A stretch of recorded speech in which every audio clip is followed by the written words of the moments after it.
మన ముందు ఎక్కడున్నాము? ఇప్పుడు తల్లిదండ్రులకు పుట్టిన ఇద్దరు ముగ్గురు ఎక్కడున్నారు వాళ్ళ ముందంటే దేవునిలో ఉన్నారు. హల్లెలూయా.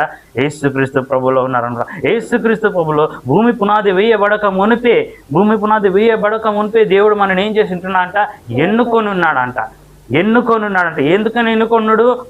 మన పట్ల ఆయనకు ఆలోచనలు ఉన్నాయి, మన పట్ల ఆయనకు తలంపులు ఉన్నాయి, మన పట్ల ఆయనకు చిత్తం ఉంది, మనకంటూ ఒక ఉద్దేశాలు ఉన్నాయి, మన పట్ల ఆయనకు ఉద్దేశాలు ఉన్నట్టు ఆ ఉద్దేశం నెరవేర్చుకోవడానికి కోసం అని చెప్పి మన పట్ల ఆయన ముందే ఆలోచనలు కలిగి ఉన్నాడు.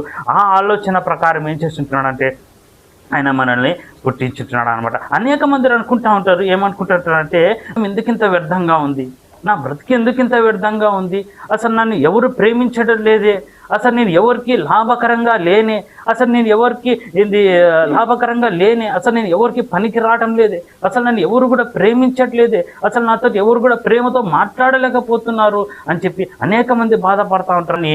కానీ నువ్వు తెలుసుకోవాల్సినది ఏంటంటే ఈ లోకంలో ఎవరు నిన్ను ప్రేమించినా ప్రేమించకపోయినా, ఈ లోకంలో నిన్ను పట్టించుకోకపోయినా, ఈ లోకంలో ఎవరు నిన్ను కేర్ చేసినా కేర్ చేయకపోయినా పరలోకమందున్న తండ్రి ఉన్నాడు. ఆ తండ్రి నీతో చెప్తున్నాడు ఏంటంటే నిన్ను ఆయన పట్టించుకుంటా ఉన్నాడు. హల్లెలూయా. నిన్ను ఆయన ప్రేమిస్తా ఉన్నాడు. హల్లెలూయా.